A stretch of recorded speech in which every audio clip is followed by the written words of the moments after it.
течение нескольких лет на базе Башкирского лицея имени Рамазана Умидбаева работает секция по настольному теннису. Сегодня среди юных спортсменов можно отметить 4 серебряных призеров первенства Башкортостана. Это Фанис Суюндуков, Ильгиз Кужин, Зульфия Гумерова и Элеонора Ишкуватова. Еще 4 ребят выполнили норматив 2-го взрослого разряда. Мне очень нравится играть в теннис. Получаешь кучу эмоций. Мне нравится ходить на тренировки, ездить на соревнования. Недавно мы ездили в Уфу. Мне очень понравилась поездка. И я там получила 3-й взрослый разряд. Мне очень нравится наша команда, наш тренер. Мне нравится заниматься теннисом. Я увидел соревнования, и мне очень понравился этот вид спорта. Первый раз в Уфе я 2 раза проиграл и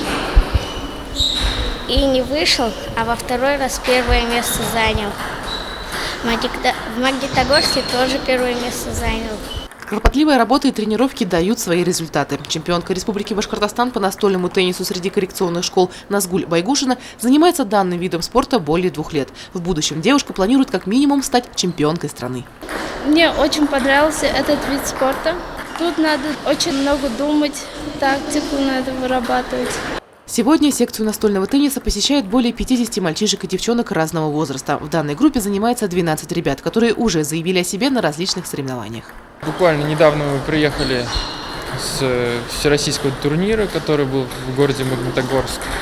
То есть заняли 2 первых и 1/3 у нас было. В январских каникулах будет первенство Башкирии в Уфе. То есть мы готовимся сейчас туда. То есть также надеемся, что будет призовые места, надеемся, что будет, может быть, и победители, как получится, и также попадание в сборную республики. Попасть в сборную региона – это большой шаг на пути к мечте ребят, ведь все подопечные Артема Лежнева в будущем хотят связать свою жизнь с профессиональным спортом. Что ж, судя по таким успехам, воспитанники Сибайской школы настольного тенниса этого добьются. Елена Афанасьева, Альфия Инчурина, Дамир Хайбуллин, Гульгина Раскильдина, телекомпания СТВ.